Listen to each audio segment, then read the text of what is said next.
pessoal, tudo bom com vocês? Me chamo Geraldo Cisneros e sejam muito bem-vindos a mais um episódio do podcast Como é que é? Bora nessa matar a curiosidade?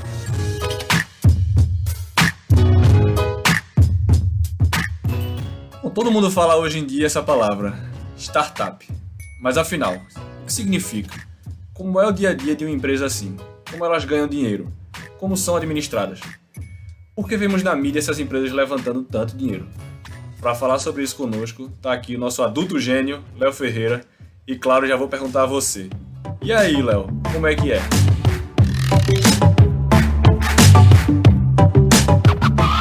Léozinho, meu querido, muito bem-vindo ao podcast. Queria agradecer aí pelo seu tempo. E seja muito bem-vindo. Vamos falar de startup. Tudo bom por aí, meu velho? Tudo beleza, velho. Obrigado aí pelo convite. Um prazer estar aí mais nessa gravação. Né? O pessoal que você já conversou, o pessoal que eu gosto demais, respeito muito. Então é uma honra poder fazer parte desse projeto. Massa, meu velho. Léozinho, já tive o privilégio de ser sócio em um projeto e, pô, admiro demais o trabalho, seu trabalho, né, de forma geral. Você é um gênio, um craque. Meu velho, Que é isso, cara.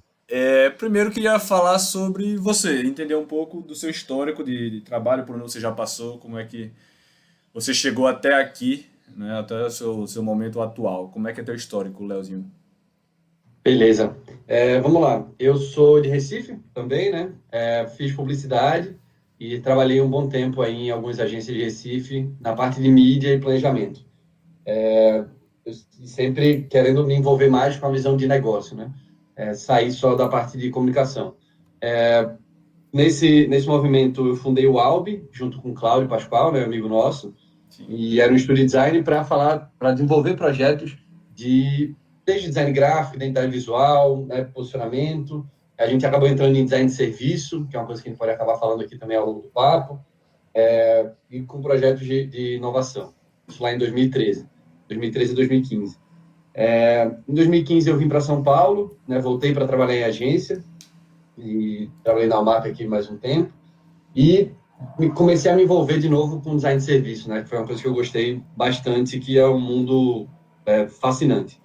E fiz uma pós em design de serviço, né, aqui na Positivo, fui trabalhar no Carrefour, né, no time do e-commerce do Carrefour, cuidando da parte de produtos digitais. Então, eu e o time que trabalhava comigo éramos responsáveis pela evolução da plataforma, né, tanto a parte de back-end quanto de front-end, ou seja, tudo que funcionava ali atrás, né, a máquina girando, sistemicamente falando, e o que aparecia para o cliente, né, no front do e-commerce. Depois disso, é uma consultoria de design e inovação. Fui cuidar dos programas de aceleração de startups que a Kivo tem. Então, cuidei do programa da Visa durante 2 anos, programa da Tira Galícia, Edenred, do Mercaz, que é uma iniciativa da comunidade judaica aqui de São Paulo. Então, nesse período aí, ajudei a acelerar fácil, mais de 100 startups. Então, foi bem legal. E no começo desse ano, né, de 2020, aceitei o desafio de virar gerente de inovação na Faber-Castell, né, que todo mundo, a maioria de nós aí conhece, tocando, né, junto com o time também, as iniciativas de negócios digitais da companhia. Então, quase que mini startups dentro da Faber-Castell. Sim. Mas, ou seja, é um currículozinho pequeno e representativo que só a peste. Meu Graças a velho, Deus. e aí a gente falando até de startup, primeiro é importante a gente saber o que é uma startup, porque a gente ouve essa palavra, mas ninguém entende muito bem o que é. E é uma daquelas palavras que eu acho que não tem muita tradução no português. E, A gente hoje usa muito usa startup, né? Não se traduziu mesmo. e aqui no Recife a gente sabe que tem um centro de inovação, que é o nosso Porto Digital, enfim, que tem milhares. Mas, por favor, explica pra gente, define o que é uma startup. Beleza. Eu gosto muito da definição do Steve Blank, que é um autor super famoso, né, no ramo de startups e inovação. Então, vale dar uma procurada nos trabalhos dele, porque o cara é fera, assim, é o papa desses conceitos. E ele diz o seguinte, que o startup é um grupo de pessoas que estão buscando um modelo de negócio que seja repetível e escalável, trabalhando em condições de extrema incerteza. E sempre que eu falo essa frase, eu gosto de quebrar ela nas palavras, né? Para a gente entender o que é que cada uma delas significa. Boa. Quando ele fala assim, grupo de pessoas à procura de um modelo de negócio. Ou seja, se você está procurando, você não tem ele ainda, né?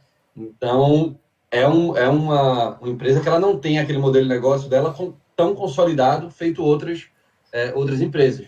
Uma loja de roupas, por exemplo, a princípio ela tem um modelo de compra e venda, né? Varejo ou atacado. Isso. Você dá o dinheiro, recebe o produto, acabou. Quando você está à procura de um modelo de negócios, você pode testar várias coisas. Você se dá a licença poética de testar coisas novas, né? Como acontece na nossa vida, né? Tem momentos aí que, às vezes, o pessoal está infeliz no trabalho, não sabe se é isso que quer fazer mesmo para o resto da vida. E você começa a procurar outras coisas, você começa a testar outras coisas, né? Conversar com um amigo de uma outra área, eventualmente fazer um estágio ou fazer um projeto paralelo numa área diferente da que você faz hoje, para ver o caminho que você quer seguir. Então, essa parte da procura é muito, muito importante. Bacana. Depois disso, a gente vai para o repetível e escalável. E a sua receita vai crescer bastante, mas o custo não vai acompanhar esse crescimento de receita. Né? Imagina que você está, por exemplo, produzindo uma mesa. Você é uma empresa que produz mesa. Certo. Você vai ter que montar ali um estúdiozinho, uma mini fábrica, né, algo do tipo. Você vai ter que comprar um insumo para produzir aquelas mesas. Se você produz uma mesa ou produz 10 mil mesas, o custo da fábrica ele é o mesmo, né? Ele vai se diluir ali naqueles produtos. Certo. Mas o custo de matéria-prima não. O custo de matéria-prima, se é R$5, né? Claro, sem contar aí a compra em escala, né? Mas em geral, se você gasta R$20 para comprar os materiais daquela mesa, se você vai fazer um ou se você vai fazer 1.000, você vai gastar mais ou menos a mesma coisa. Você não vai gastar R$20 para comprar material para uma mesa e R$22 para comprar todos os materiais para fazer 1.000 mesas. Entendeu? Você pode baixar para 18, 17, que seja. Mas a diferença não é tão grande. Então, essa questão da startup escalável, e aí por isso que se fala muito em tecnologia, é porque a tecnologia permite você escalar, né, sua receita sem crescer tanto o custo. E então você consegue oferecer, né, aquele serviço para 10 clientes ou para 1.000 clientes, e você, né, cresceu 100 vezes, né, de 10 para 1.000, e teu custo só dobrou. Né? Ele não acompanha proporcionalmente essa escalada de clientes, né, de oferta do que você faz. Então, isso é muito importante, né? E acho que tem pontos aqui que a gente vai acabar falando sobre isso também. Então, essa parte do escalável é muito forte, e aí está muito atrelada à tecnologia, que permite isso, né?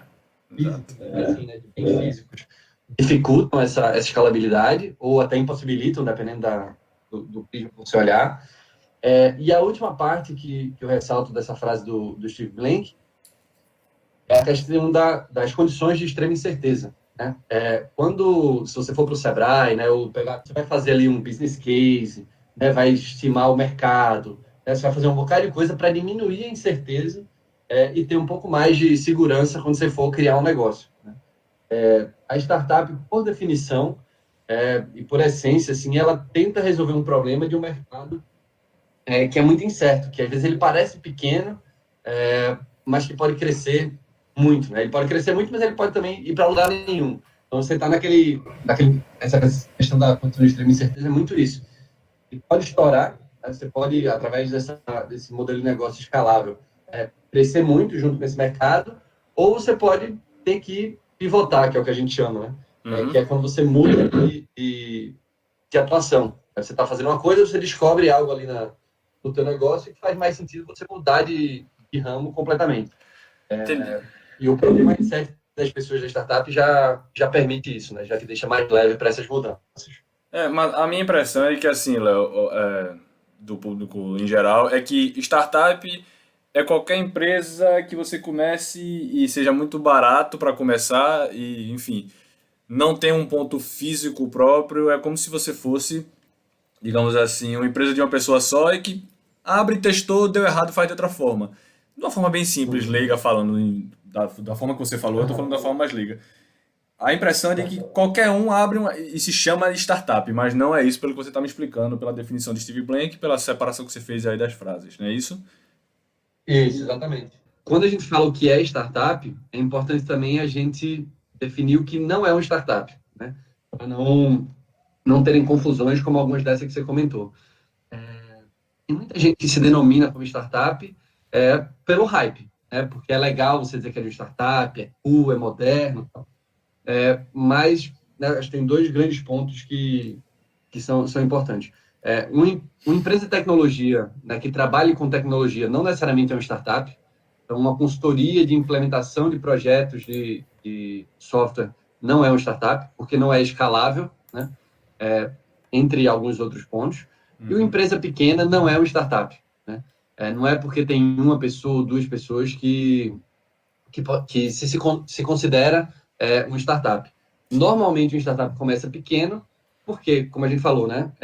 Num momento em que você está procurando ainda um modelo de negócio, se você está trabalhando em condições de extrema incerteza, você tende, primeiro, a ter pouca receita, né? Porque você ainda está à procura disso tudo. E aí você acaba trazendo pouca gente para perto, né? É difícil você engajar pessoas em uma empresa que está procurando e pode quebrar, né? Procurando um modelo de negócio e pode quebrar dali a pouco tempo. Não é todo mundo que topa essa empreitada. Então, acho que esses dois pontos, né? De ser uma empresa de tecnologia e ser uma empresa pequena, não necessariamente se encaixam em uma... O fato que você comentou, né? De não ter uma estrutura física, depende, né? Você tem startup que já começa com um escritório, já começa com uma sede, mesmo que pequena, e tem startups que começam no quarto de casa, ou na garagem, né? O famoso mito da startup de garagem.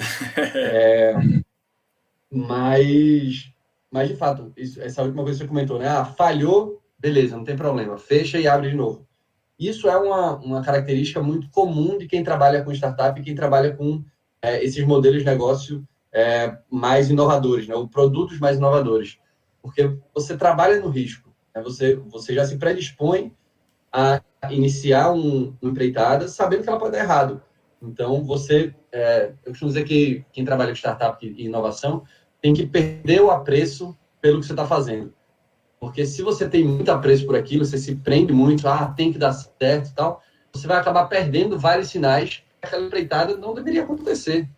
Seja pelo mercado, seja porque o time que você montou não é o time correto, seja pelo timing, às vezes você está muito à frente do mercado e o mercado não está pronto para a tua solução, ou não, você chegou atrasado e não faz mais sentido para as pessoas te contratarem.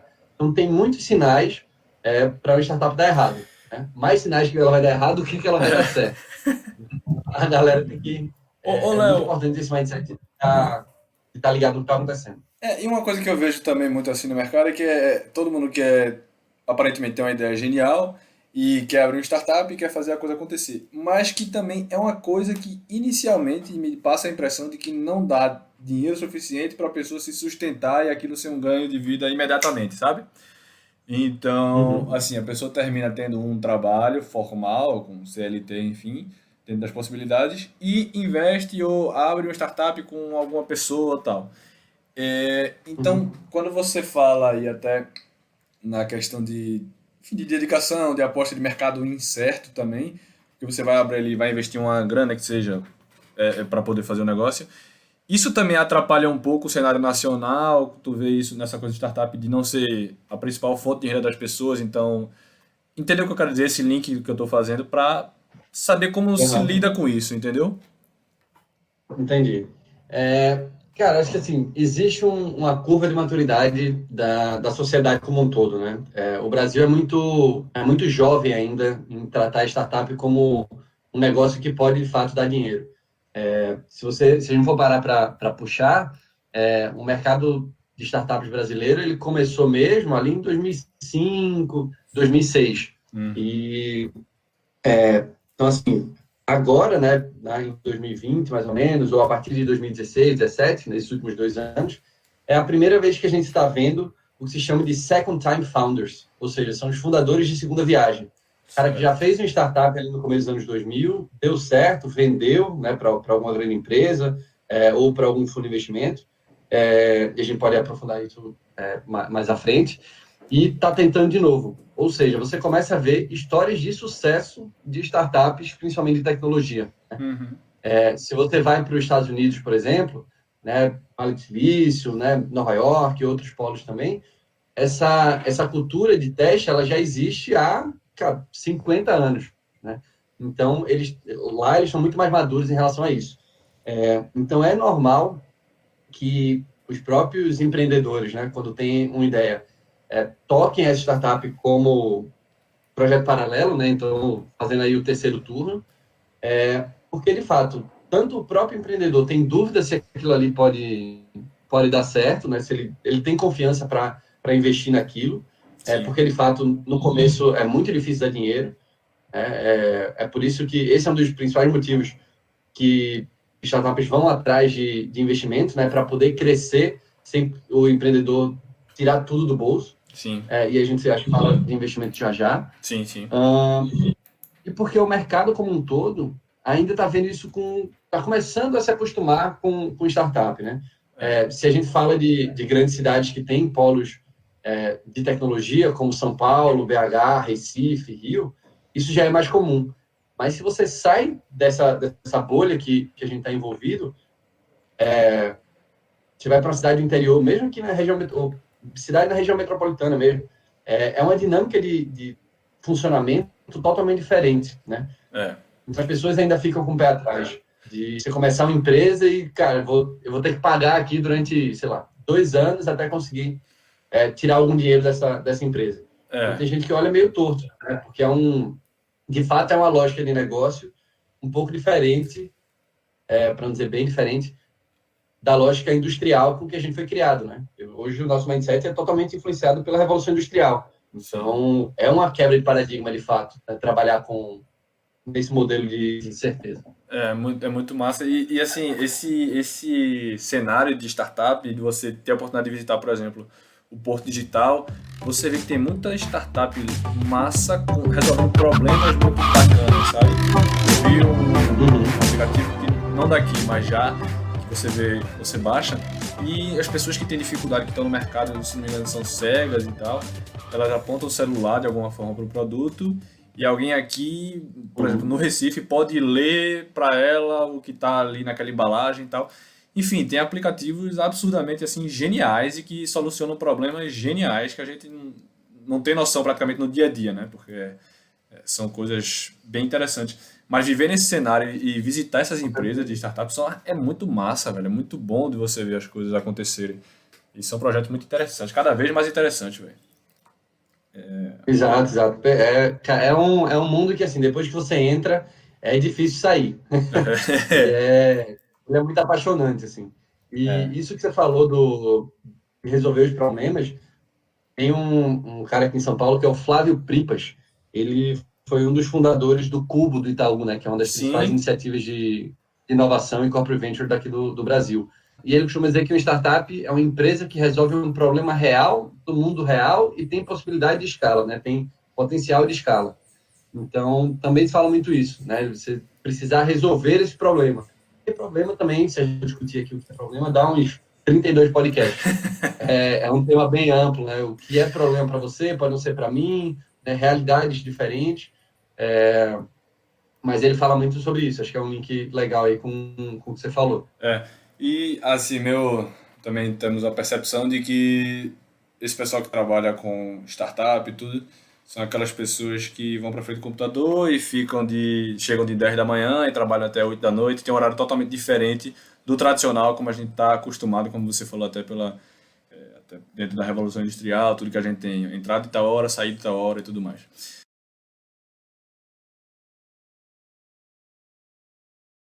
Como é efetivamente um dia a dia de startup, de uma startup? Como funciona na prática, já que você já vivenciou bastante isso? Acho que assim, é legal esse ponto que você trouxe do cara chegar às 10 da manhã e tal.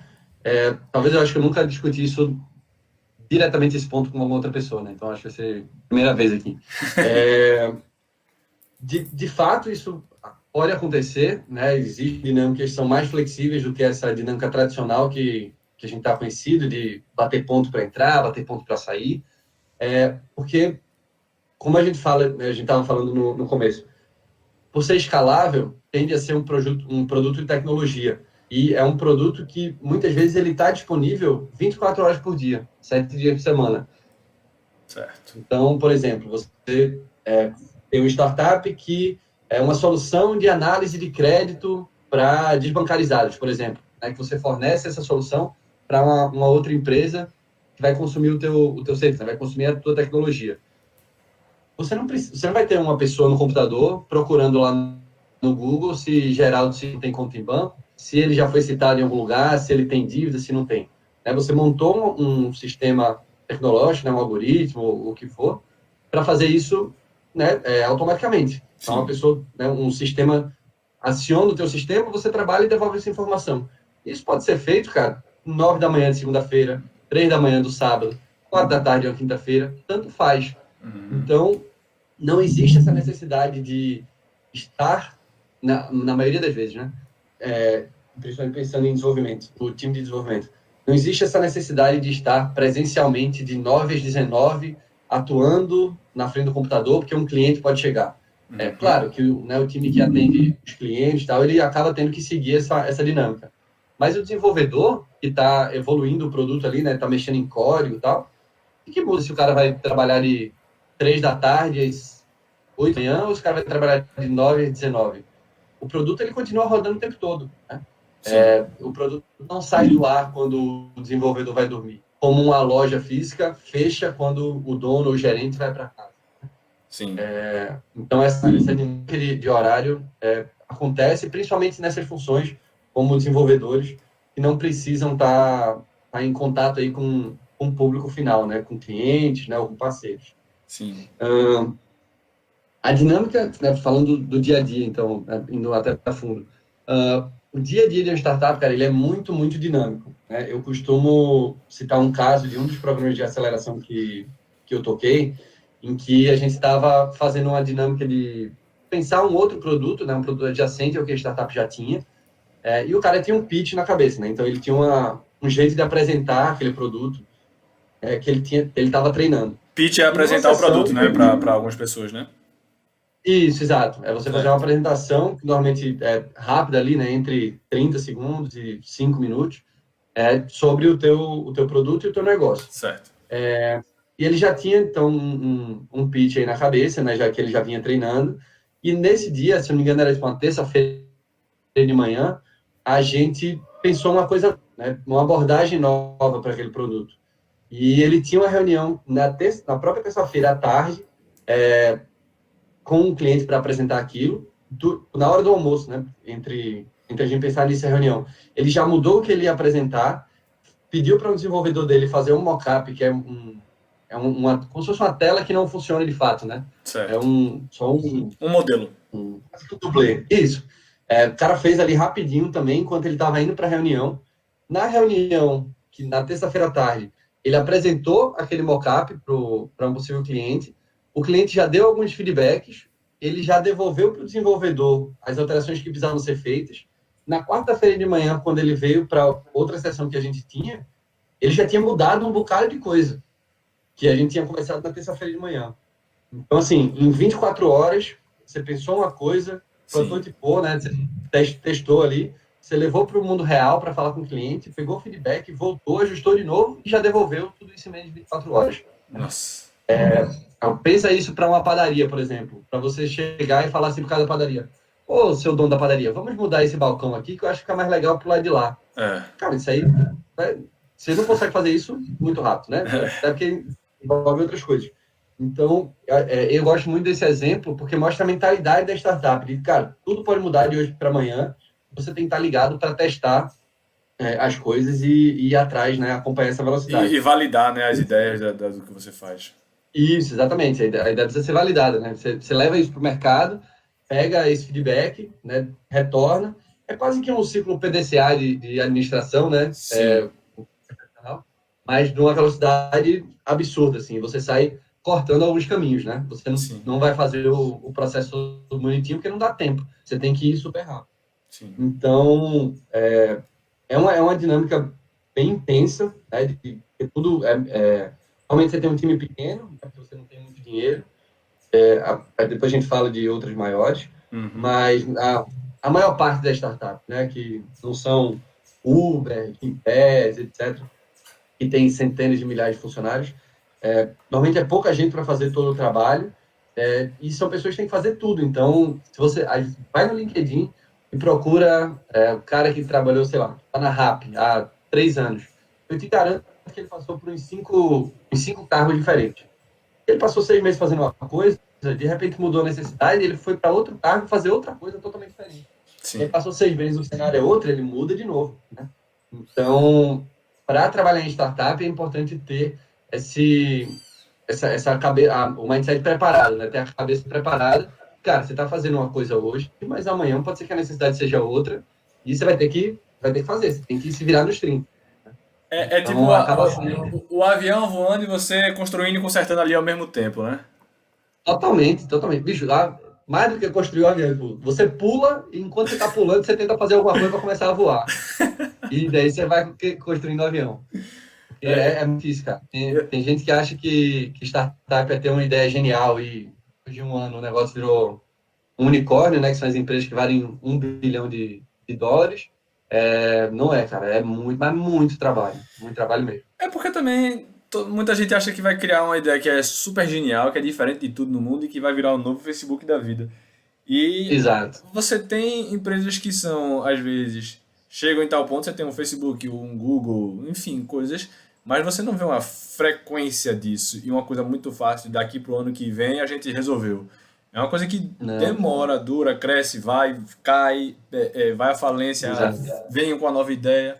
É uma Exato. coisa muito de reconstrução, de entendimento e às vezes, inclusive, você cria um produto legal, mas que talvez não se encaixe neste momento, em 2020. Talvez para 2022, com um acesso Isso. de internet melhor, com uma coisa superior, com um entendimento diferente da sociedade. Enfim, tudo conspirando para que o seu produto pegue em 2022 e não em 2020, né? Perfeito, perfeito. É legal você falar isso. Tem casos brasileiros, inclusive, que criaram funcionalidades criaram startups, né, e empresas para você poder pedir táxi pelo smartphone, né, sem precisar ligar lá na central de telefone, como a gente fazia há alguns anos Sim, atrás. sim. E parece que foi... Pô, eu fico pensando, meu Deus do céu, como é que a gente passava 45 minutos para chegar um táxi? Hoje em dia, você já está lá embaixo do prédio, você pede e o táxi chega. Verdade. Tem empresas que criaram esse sistema muito antes de Uber, EasyTaxi, Isso. 99. Mas, naquele momento, por exemplo, tem a empresa da Bahia, eu esqueci o nome deles agora, eu conheci o fundador por outro startup também que eu ajudei a acelerar, o que foi que impediu eles de crescerem de fato, terem essa adoção toda? O target deles, né, que era classe A, classe B, estava começando a ter smartphone, então já tinha uma penetração interessante de Target smartphone nessa etapa. público-alvo, né? Porque Isso, exato. você vem falando de palavras em inglês, eu preciso você traduzir o O público-alvo deles, né, os clientes finais, eram classe AB. Né? Então, a galera que já tem uma condição financeira legal, já estava começando a ter smartphone, então já era comum se falar sobre smartphone. Isso a gente está falando, eu diria aí, 2008, mais ou menos. Só que os taxistas, né, que tendem a ser de classes sociais menos privilegiadas, não tinham. Então, o cara tinha que comprar um tablet ou um smartphone para alugar para o taxista para ele poder usar. Só que o 3G naquela época também era horrível. Então, você não conseguia pegar a corrida o tempo todo. Então, assim, a ideia existia, só que estava ali, talvez, 2, 3, 4, 5 anos à frente do tempo. Né? É muito louco isso. E acabou dando errado. Agora você vem falando a palavra acelerar, acelerar, acelerar. O que é basicamente um conceito simples e rápido assim, do que é acelerar que você fala, uma startup. Beleza. Show. Acelerar, cara, vem dos programas de aceleração, né, que são programas intensivos de trabalho com startups, normalmente criados por alguma empresa maior. Né, no caso das que eu trabalhei, foram criados pela Visa, né, ou pela Estrela Galícia, né, a marca de cerveja, em que, em um determinado período, um período curto, né, então ali 2, 3, 4, até 6 meses, você injeta uma quantidade de conhecimento gigante na startup, né, normalmente conhecimento de mercado, você abre muitas portas para ela, para que em 4, 5 meses, por exemplo, ela consiga reuniões e consiga apresentar o produto dela para empresas que ela só conseguiria com 1 ano, 2 anos. Eu te dou um caso. No programa da Visa, né, o presidente da Visa do Brasil se envolvia com o projeto, né, com o programa. Então, ele, por exemplo, dava mentoria para todas as startups que eram selecionadas. Então, imagina o quanto que esse cara tem de conhecimento do mercado e ele dedicar que seja 1 hora por mês para conversar com a startup. Massa demais, né? Então, você acelera a curva de aprendizado, sabe? E não só o presidente, mas vários vice-presidentes, diretores, né? Boa parte quase 50%, na verdade, da Visa do Brasil inteira, daqui de São Paulo, aqui do escritório daqui de São Paulo, era mentora do programa de aceleração. Então, imagina quanto conhecimento esses caras não têm, quantas pessoas eles não conhecem no mercado, e de repente está tudo acessível para startups, né? E antes ela teria que tentar uma mensagem no LinkedIn para convencer um cara a conversar com ela daqui a 2 meses e tal. É um caminho facilitador gigante, né? É uma aceleração de fato. Exato. Esse caso do presidente eu gosto de citar, até porque ele já citou também em outros momentos, de uma startup que estava tentando vender o serviço dela para uma outra empresa, né, do mercado financeiro, e não estava conseguindo, já estava ali há 6 meses, né, tentando vários caminhos e tal, e não estava conseguindo marcar reunião com quem decidia de fato. E eles falaram isso para o presidente falou, pô, eles são parceiros nossos. Segura aí, rapidinho. Vou fazer uma ligação aqui. Cara, juro por Deus, ele mandou um e-mail do e-mail dele dizendo, fulaninho, para o presidente dessa outra empresa. Tem a startup aqui que está no nosso programa, a gente acredita muito neles, causa disso, disso e disso. Você consegue marcar reunião com eles? Cara, não deu 35 minutos. Foi menos de 1 hora, com certeza. Outro cara respondeu e falou, tenho, daqui a 2 dias eu tenho meia hora, tal horário. Pode ser? Pode ser. Caramba, velho. Então, assim, essa abertura de portas é coisa fantástica.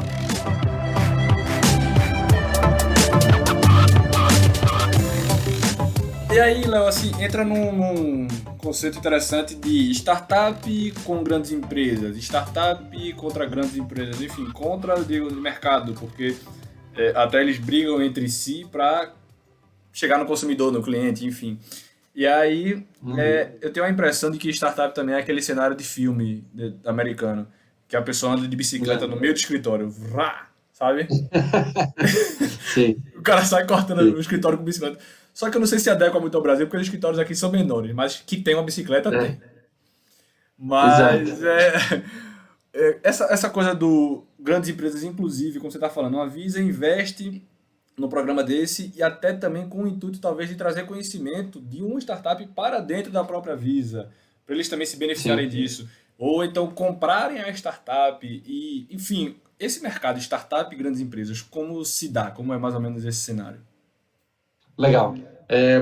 Do começo, né, que as startups foram surgindo, e até no Brasil recentemente, e até hoje para algumas grandes empresas, startups são um mal que você quer... como é que fala, meu Deus? Você quer extinguir. Você não quer ele perto de você. Sim. Porque ele vai roubar teu cliente, porque ele vai cobrar mais barato, etc, etc. E, por um lado, fazia sentido naquele momento, né, em que essa curva de maturidade estava crescendo. Mas hoje, as empresas começaram a ver que se uma startup existe, é porque ela está tentando resolver uma ineficiência do mercado. E, normalmente, uma ineficiência é provocada por aquela mesma empresa grande. Né? Sim. Então, vira aquela máxima de manter seus amigos por perto, manter seus inimigos mais perto ainda. Certo. E então, as empresas começaram a trazer essas startups para perto, seja com programas de aceleração, né, seja comprando, fazendo M&A, que seja, e elas começaram a perceber que, em vez de tratar a startup como inimigo, a grande empresa podia se beneficiar daquilo, tanto pelo conhecimento e pela visão que a startup tem, né, de colaborar com a grande empresa, quanto de pensar em soluções que sejam juntas. Né? Por que eu precisa ser ou eu ou ele? Por que não pode ser eu mais ele? Né?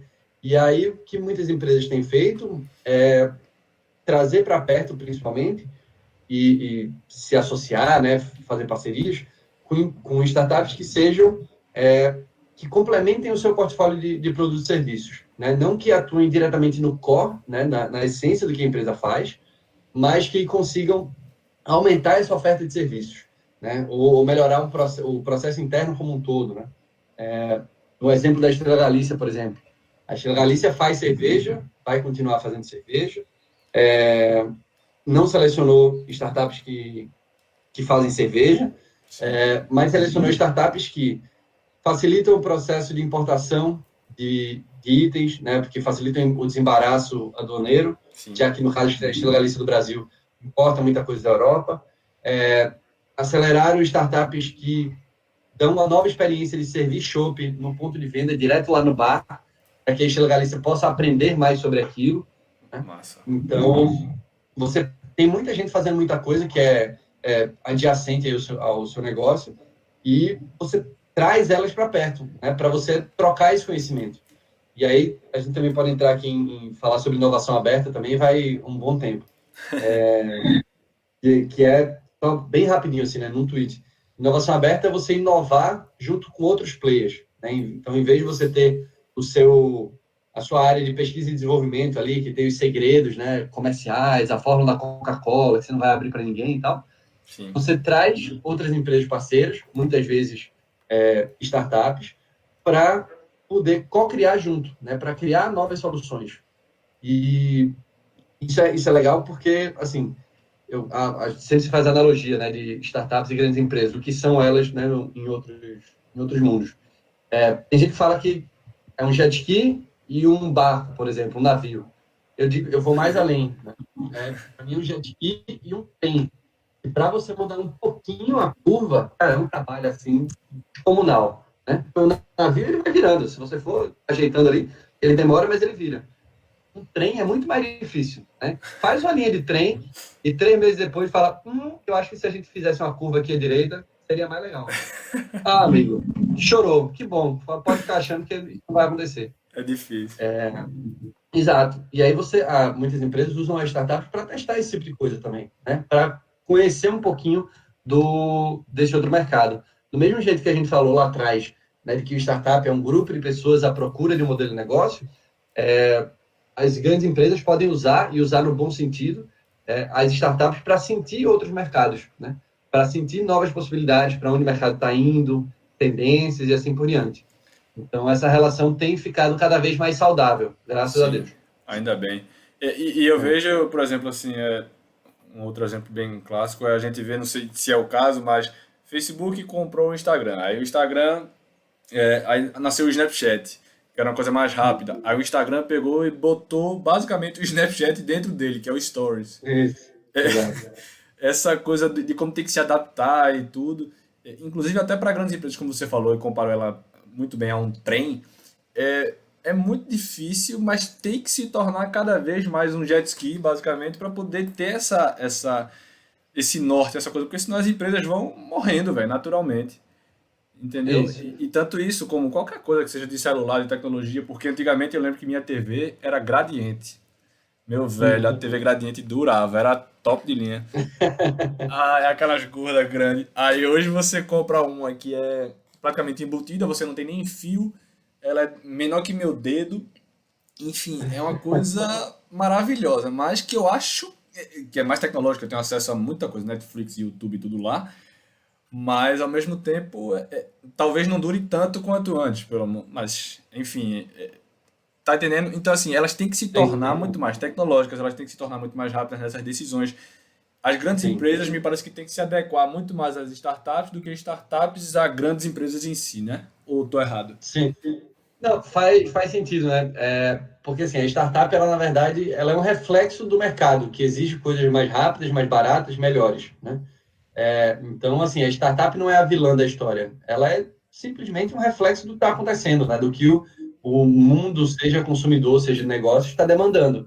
E, de fato, a grande empresa ela precisa se adaptar a essa dinâmica, né? Precisa ser mais ágil, mas a startup também precisa entender aonde ela está entrando, né?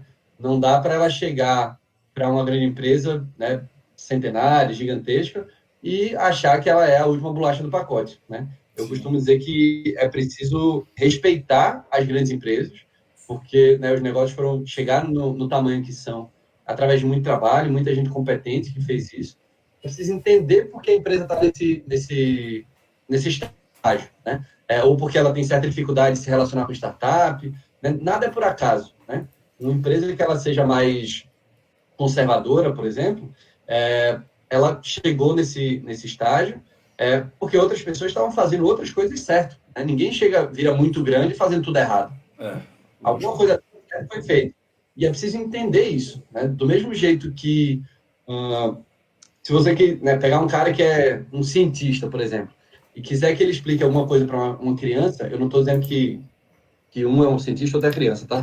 Claro. É só analogia de como falar. O cientista vai precisar adaptar o jeito que ele fala, o linguajar que ele fala, para que a outra pessoa entenda. Então, a startup também precisa adequar o jeito que ela fala para conseguir ter essa relação legal. E a grande empresa também. Ela vai precisar ajustar alguns processos, ela vai precisar deixar de lado algumas regras que ela tenha, que na visão lá do time de compliance, de risco, fazem super sentido, mas quando você vai para a startup mostra que não tem para que aquilo, sabe? Entendi. Então, tem uma adequação dos dois lados aí.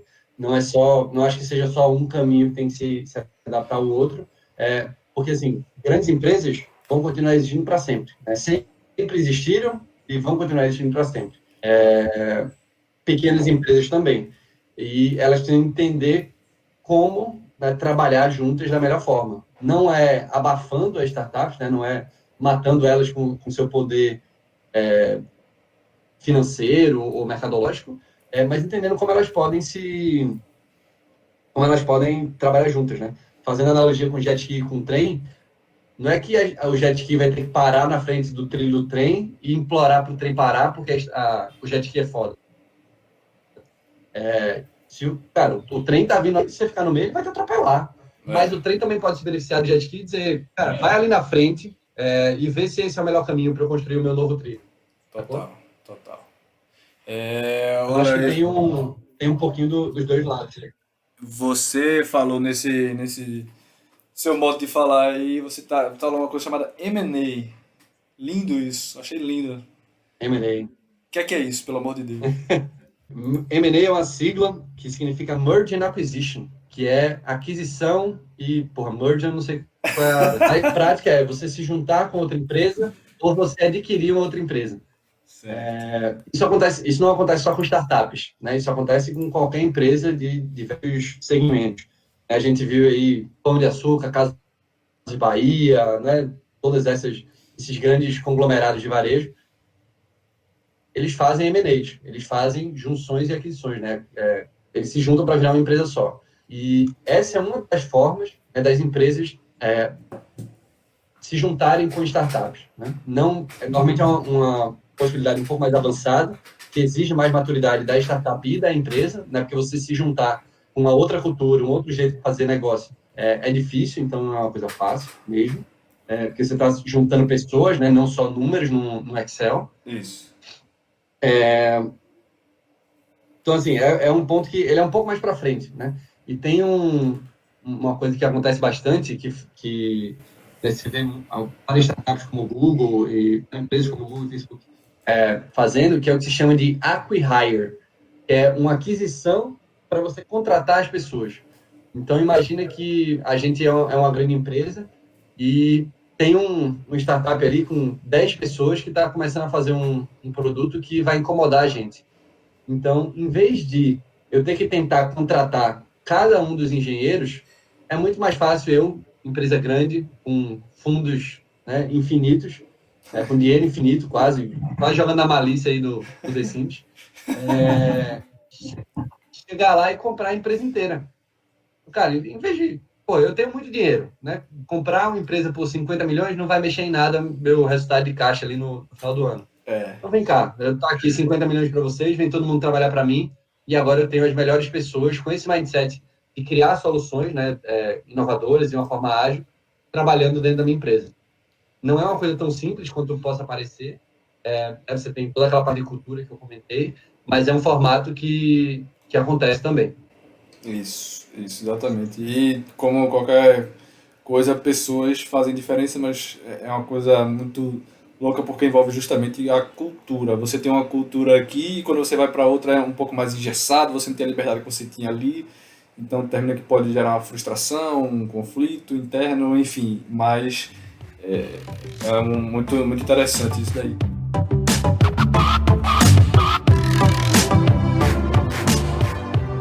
Ô, Léo, eu vejo muita notícia que as empresas estão assim, fazendo rodadas de dinheiro. Sabe aquele Shark Tank, o programa? Aham. Aí Sei, o cara sei. chega e fala, rapaz, quero aqui, e é R$ 200 mil por 5% da minha empresa. Eu digo, porra, que Hum. top, velho, também tô afim de ir aí.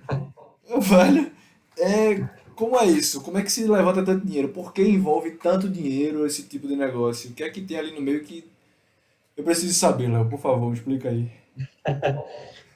Vamos lá. A gente comentou que no começo, né, fazer uma startup chegar num patamar grande, né, como algumas startups que a gente conhece, Uber, né, Gympass, iFood, etc., é muito trabalhoso. Porque, ao contrário vamos falar de padaria, vai, que a gente citou mais cedo. Ao contrário de padaria, que você tem espaço, né, ou tem uma dinâmica de mercado, você pode ter N padarias, cada uma de um dono diferente, né, cada um num bairro diferente, num quarteirão diferente. Muitas startups trabalham numa dinâmica que é winner takes all, or take most. O que é que significa? Que o vencedor, né, quem sair vencedor daquilo ali, vai pegar a maior parte do mercado. Né? Certo. Então, para isso, você precisa agir de uma forma muito rápida. Porque se você fala assim, eu vou criar uma empresa que eu vou dominar o mercado e eu vou ser a referência daquele mercado. Só que eu vou demorar 20 anos para fazer isso. Bicho, nesse tempo já surgiu tanta gente para tomar teu mercado que nem tenta. Então, esse dinheiro, né, que de fato as startups levantam bastante, e talvez vá diminuir um pouquinho por alguns motivos nos próximos anos, Claro. é para que eles consigam chegar nesse momento de domínio de mercado muito rápido. O exemplo prático é o próprio iFood, né? Você tem milhares de restaurantes lá dentro que poderiam ter nas suas próprias páginas, nos seus próprios sites, nos seus próprios perfis de Instagram, um número para você ligar e pedir, né? Você pode pedir pelo WhatsApp, etc, etc. Mas você continua tendo esse restaurante, mas para pedir, você vai, né? Ou pelo menos aqui em São Paulo, com as pessoas que eu convivo mais, você vai no iFood, no É. Rappi, ou aonde Nossa. mais? Eu não me lembro de outros, cara, sendo bem sincero, assim. Uber Eats está tentando, tem alguns que tentam, mas você tem, na prática, dois grandes caminhos para pedir delivery, É.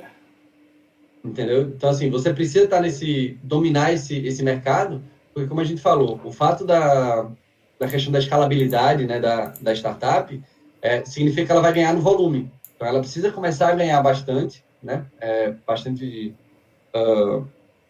novos usuários, né, muitos clientes, para conseguir ter uma margem muito grande. Então, é preciso investir para chegar nesse domínio de mercado logo, né, para começar a faturar bastante, e aí na curva ali de gasto e receita, ela começa a ser mais favorável, né? Entendi. Então, se investe muito, tem muita coisa do hype também, tá? A minha opinião pessoal, né, nada a ver com as empresas que eu já trabalhei, Claro. mas boa parte desse investimento é para que você consiga crescer, né, na velocidade que você precisa. Então, boa parte desses investimentos que a gente vê, principalmente, vamos chamar de investimento médio, né, que são ali um série A, um série B, né, que é uma sequência de rodada de investimento, que se chama, de algumas dezenas de milhões de reais, por exemplo. Aquele dinheiro ele é usado normalmente num ciclo de 1 ano até 2 anos, né? Para que a startup ela saia do patamar que ela está hoje e vá para um novo patamar.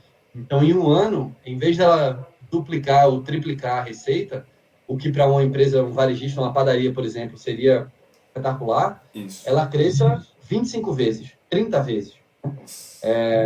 E para isso você precisa de muito dinheiro para contratar mais gente, anunciar mais, ir para novos mercados, né, desenvolver novas funcionalidades que tragam mais clientes. Então, esse investimento é muito por isso, né, para te levar para esse próximo estágio. Entendi. E aí é interessante porque, assim, como você falou, escalável. O iFood hoje, velho, se você não tiver no iFood, pra mim você não tá basicamente em lugar nenhum. A não ser que eu Exato. conheça realmente o restaurante, tá? Mas aqui eu vejo, pô, hoje eu tô afim de pizza. Vai ter 70 restaurantes.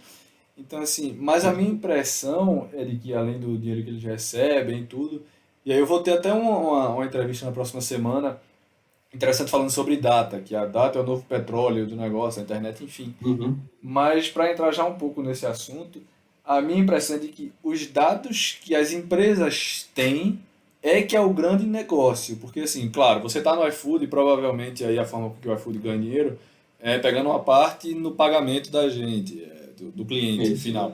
Mas não sei se dá tanto dinheiro assim ao ponto, tá entendendo, do negócio ser um grande negócio e pagar para os acionistas um grande dinheiro, enfim.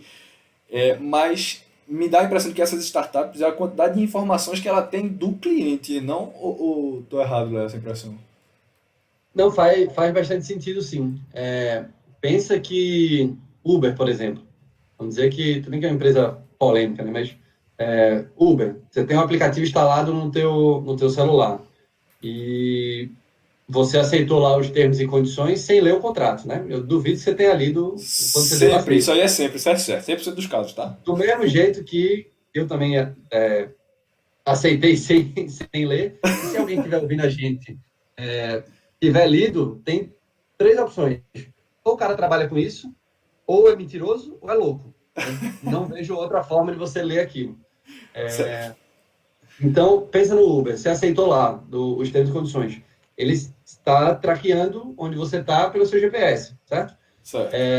Claro que, assim, na prática, ele pouco se importa se Geraldo tá em casa ou tá não sei aonde, de tal hora. A galera tem umas teorias da conspiração de que podem usar para te sequestrar, não sei o quê.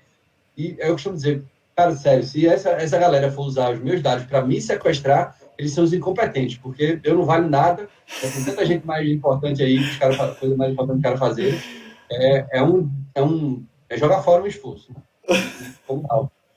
Mas Não. pensa que o Uber sabe, ele consegue, né, por Big Data, né, por essa grande quantidade de informação, saber que pessoas de entre 25 e 30 anos normalmente estão em casa de tal a tal horário. De 8 às 9, eles se locomovem do ponto A para o ponto B a tal velocidade. E com isso eles passam em tal e tal bairro. Eles fazem isso de carro, ou eles fazem isso, pedem o Uber. Então, assim, ele começa a entender a tua vida, né? E aí o foco nunca é a pessoa em si, né? É aquele segmento de pessoas, aquele público, né? Entendi. De adultos entre 18 e 20 anos, por exemplo. Sim. E ele começa a entender, de fato, como você se comporta, né? E eu acho que essa comparação da informação, né? Data é igual a petróleo, eu acho muito legal. Não porque ela é valiosa, mas até porque se eu te der um copo de petróleo líquido na tua mão e dizer parabéns, Geraldo, acabou de ganhar um copo de petróleo. Você não vai fazer nada com isso. Você não consegue chegar no banco e dizer, deposita esse copo de petróleo aí para mim que eu vou no supermercado aqui, vou comprar uma TV nova, que minha TV quebrou, sei lá. Mas do mesmo jeito que o petróleo ele vale muito se ele for trabalhado, os dados brutos não valem nada, valem muito se eles forem trabalhados, né? Então, saber que Geraldo, ou Léo, ou qualquer pessoa se locomove das 8 às 8h30 de carro, sem ser um Uber, não vale nada. Mas você entender que uma parcela gigante da população faz isso, você começa, você pode gerar informação para governo, pensando em mobilidade, você pode vender para publicidade, você pode vender para quem faz conteúdo, você começa a transformar aquilo, né, daquele público inteiro, em algo que faz bastante sentido, né, e não na pessoa especificamente, né, não no indivíduo. Perfeito. Perfeito, perfeito. E por último aí, minha pergunta assim dá para viver de startup, não? Dá, tá. Não é fácil, né, você tem que se esforçar bastante, mas dá. É uma crítica que se faz, inclusive, a falta de diversidade de fundadores, né, de startups. Porque a gente comentou, né, começa com um projeto paralelo, às vezes a pessoa sai da empresa que ela já trabalhava, né, que ela tinha um salário CLT bonitinho, e vai arriscar tudo na startup, mesmo sem ter salário, né, sem ter receita. Quantas pessoas conseguem fazer isso, né? Tem alguns estudos que, focando principalmente no mercado de São Paulo, que, né, mostram que o maior percentual de fundadores de empresa não estão na faixa dos 20 anos. Isso é um mito legal de quebrar. Normalmente são pessoas com mais de 40 anos que já têm experiência de mercado e já construíram ter um patrimônio, né? Construíram um patrimônio que permite elas passar ali 1 ano, né, 2 anos sem receber salário. Estudaram em faculdade de ponta, foram para fora do país. De fato, bem da classe A da sociedade, né? Pessoas muito privilegiadas. Mas que não é todo mundo, né? Se a gente for... Eu moro perto da favela de Paraisópolis, né? Que é a maior favela aqui de São Paulo. Se eu for lá e chegar para um cara e dizer assim, pensei nessa ideia aqui, o que é que tu acha? Pô, achei fantástico, vai ser super legal, dá para ganhar dinheiro. Legal, vem trabalhar comigo, só que eu preciso que você pare de... Vou dar um exemplo, tá? De pessoas que eu conheço, inclusive, que moram em Paraisópolis. De lavar carro, feito você faz para poder ter sustento para sua família, e você vai passar 2 anos sem receber salário, pode ser? O cara não vai, porque ele precisa trabalhar naquele dia, né? Ele vende o almoço para comprar a janta. Então, existe uma falta de diversidade muito grande, e as empresas e o governo, né, e outras instituições têm que incentivar mais empreendedorismo para que, né, essas pessoas que, a princípio, né, e hoje não têm essa condição, né, de fazer esse esforço, consigam entrar no mercado e consigam criar sua startup. Então, né, só para responder a pergunta aqui, dá para viver de startup, mas assim, é difícil, cara. É quase que um pacto com o diabo. Principalmente se você entrar com rodadas de investimento, que você vai levantar 20, 30, 100 milhões, 200 milhões,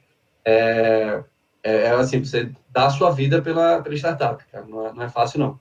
Mas não é a maioria das startups que dá certo. É a gigantesca minoria, na verdade.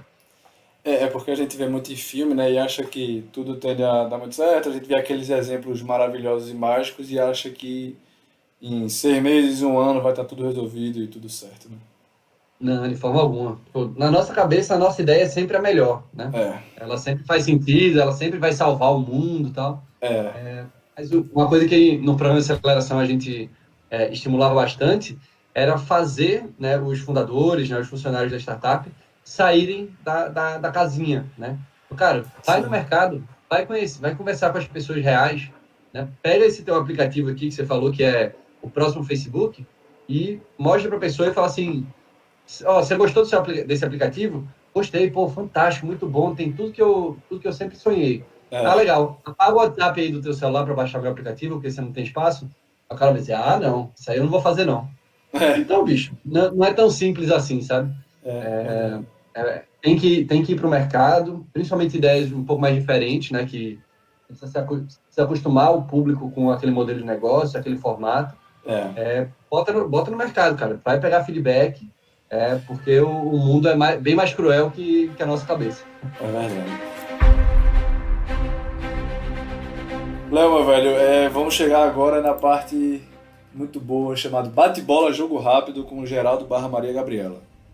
Ô, louco! Ô, louco! O louco não é Marília Gabriela, cara. E é Fausto Silva. Vamos lá. Eu queria, a primeira pergunta você prefere hoje em dia, acho que se adequa mais à realidade, um profissional generalista ou um especialista? Generalista. Por quê? Porque a chegada da startup, por exemplo, né, se tornou... Deixou a dinâmica de mercado ainda mais ágil, né? Ainda mais veloz. E o generalista ele tem mais facilidade para identificar essas oportunidades, né? Para conversar com várias áreas da empresa, para ter uma visão mais transversal. Não acho que o especialista está fadado ao fracasso, pelo contrário. Eles são necessários, né? São essenciais para a construção das empresas, até porque, no fim das contas, a startup é uma empresa também, né? Não é uma coisa ou outra. Mas o generalista, ele é uma função que cada vez mais se torna necessária, né, para poder olhar para o lado, né, olhar para áreas adjacentes e poder perceber oportunidades, né? O especialista ele acaba muitas vezes ficando focado ali naquela área de expertise E o generalista tem essa flexibilidade um pouco maior. Bacana. Essa próxima pergunta é a mais polêmica, que gera mais discussão. É reunião presencial ou reunião à distância? Cara, as duas são necessárias, mas reunião à distância tem uma quantidade de benefícios assim, gigantesca para a maioria dos casos.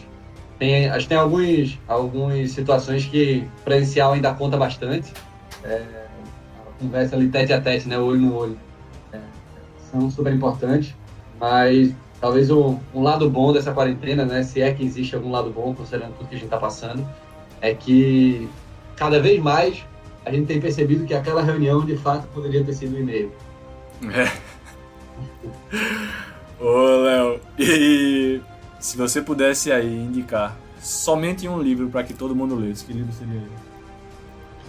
Somente um livro? Só um, velho. Caralho, difícil, hein?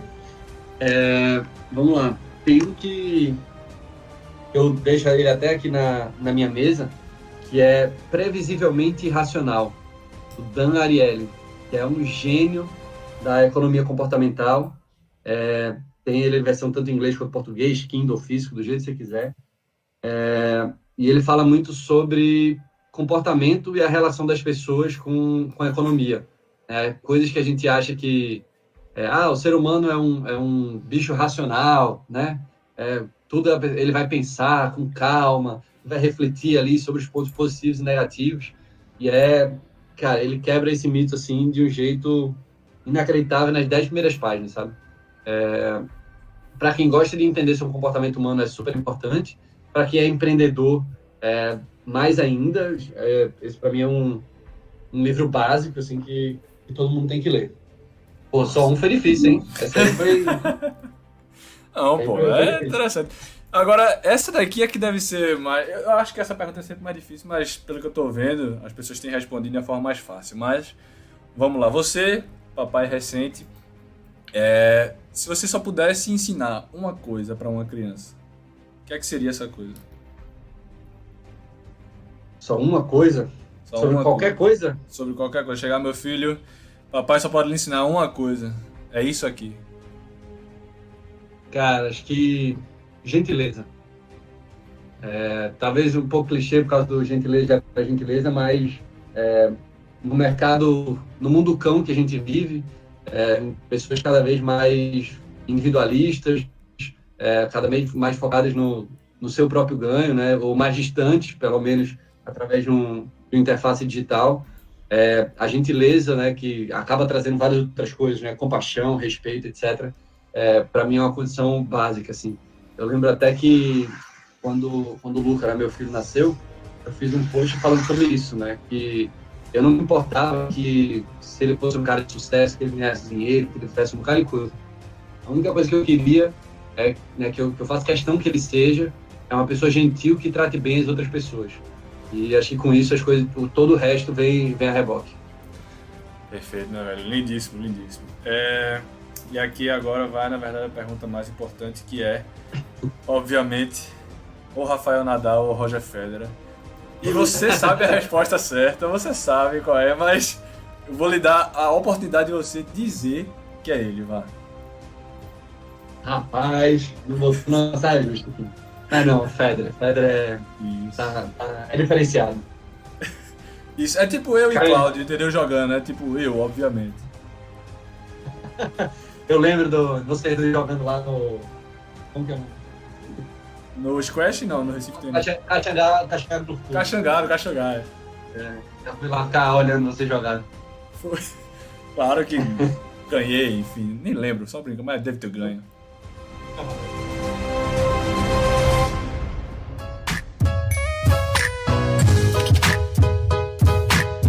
Meu velho, e assim, Leozinho, eu queria deixar aqui um recado final para você falar o que você quiser e agradecer mais uma vez pelo tempo, pela oportunidade e seja das suas demandas, do seu trabalho, do seu filho. E muito obrigado, meu velho, muito obrigado mesmo esse papo, que duraria por mim horas aqui, mas enfim, temos que nos despedir. Então, deixa aí os recados, onde a galera me encontra, fala do seu podcast também e fala aí. Legal. Primeiro, obrigado de novo pelo convite, parabéns pela iniciativa, né? Quem Quem ficou aí até o final, obrigado também pelo tempo. Continue ouvindo e com certeza tem muita coisa legal nos próximos episódios. Falar do EmpreendaCast, né, que é um podcast que eu faço parte, sobre empreendedorismo e inovação. Então, quem se interessou aí por startup, tem muita coisa lá, né, falando lá sobre esse tema. A gente tem um quadro com o presidente da Associação Brasileira de Startups, né, que é o Amoripinho. Ele entra, né, em detalhe em coisas bem técnicas de startup. Tem várias entrevistas com gente massa. Então, vale bastante a pena em todas as plataformas aí que o podcast estiver. Cara, quem quiser me encontrar, Léo Ferreira no LinkedIn, underline Léo Ferreira no Twitter, também eu estou bastante por lá, quando falo umas besteiras. Quem quiser conversar mais sobre o assunto, pode mandar mensagem, pode me adicionar. Eu adiciono todo mundo, estou sempre disposto a bater papo aí.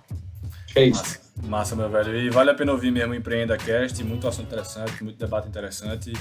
Indico totalmente. Leozinho, valeu, meu velho. Obrigado, viu? Muito obrigado por ter ouvido mais um episódio do Como é que é. Segue a gente aqui no Spotify ou na sua plataforma preferida, porque toda segunda-feira, às 8 da manhã, tem um novo episódio. Aproveita e segue a gente também, claro, no Insta e no Twitter, no @podcomoeque. Manda lá tua sugestão, tua crítica, fica à vontade. Beleza? Até o próximo episódio. Muito obrigado. Um abraço.